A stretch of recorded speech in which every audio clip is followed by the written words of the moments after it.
What's up, everybody? Welcome back to another Pitching Ninjas Top 5 Filthiest Pitches of the Day.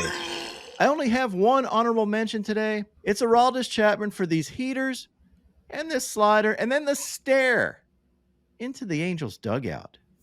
My top 5 filthiest pitches of the day yesterday at number 5, Josh Hader for this White Castle special with a side of ouchie on the foot. Yep, gets his slider right square in the foot there.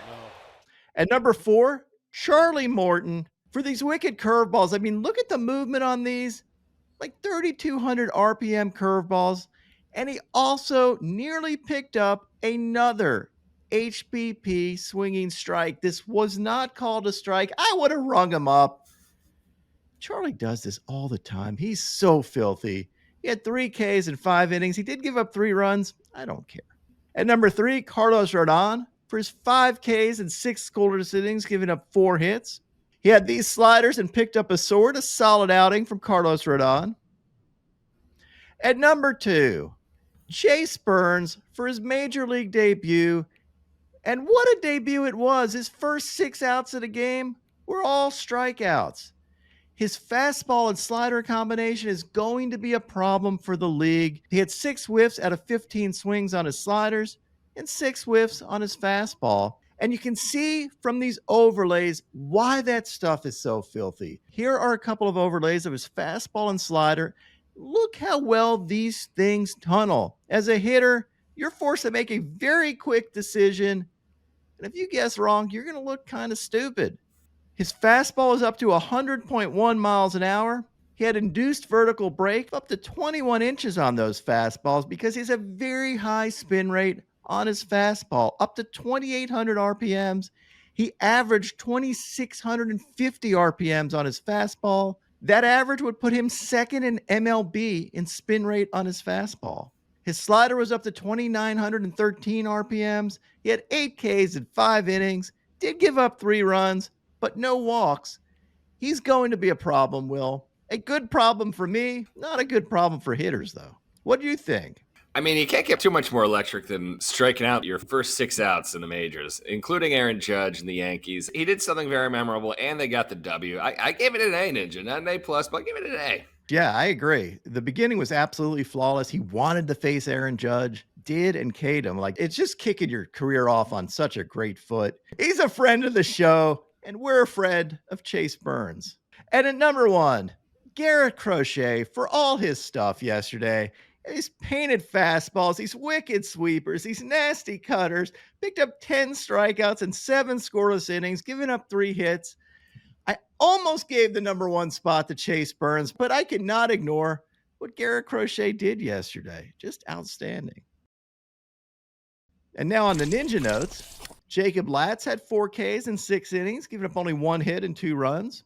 Tarek Skubal did not make my top 5 or honorable mentions. He did have 8 Ks in 6 innings, giving up 4 runs. But 4 of the runs were due to 2 home runs. They don't count, but they counted enough for him not to be in the top 5. It's almost contradictory, Ninja. It is. Like, it doesn't count in my brain, but it does weigh against that. And, honestly, I didn't think he had his best stuff yesterday, to be completely honest, which I love him fighting through and picking up 8 Ks without his best stuff. Eric Lauer had 5 Ks in 5 1/3 innings, giving up 1 run. Spencer Strider had 8 Ks in 5 innings, did give up 4 walks. His command was a little bit off. I did love this, him talking crap to Soto on the way off the field. After Soto.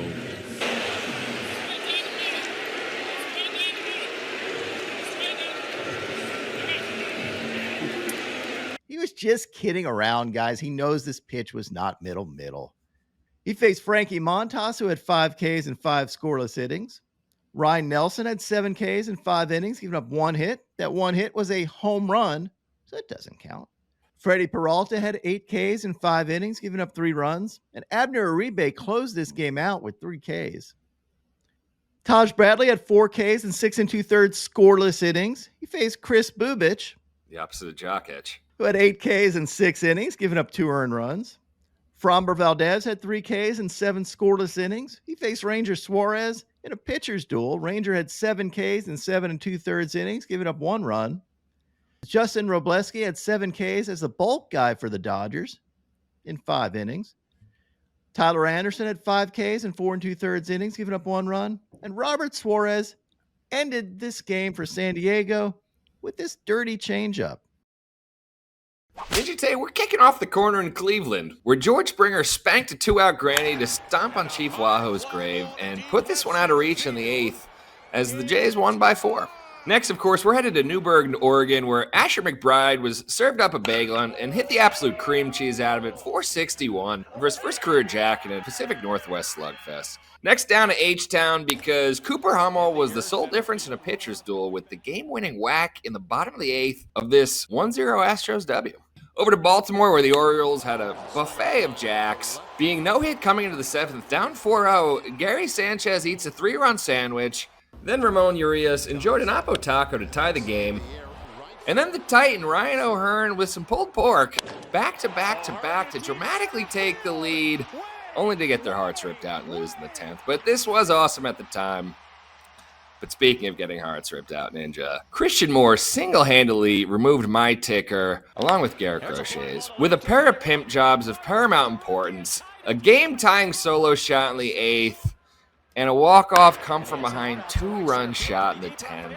And I'm not happy about it, but it's your dog of the day. And now, my Pitching Ninja moment of zen. I don't have much for you, but I do have Dickie Lovelady. You can spell this man's name out with emojis.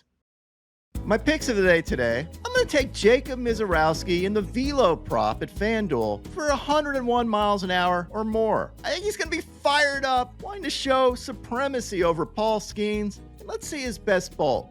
Then take Jacob Mizorowski for 6 Ks or more, Paul Skeens for 7 Ks or more, and Jacob deGrom for 7 Ks or more.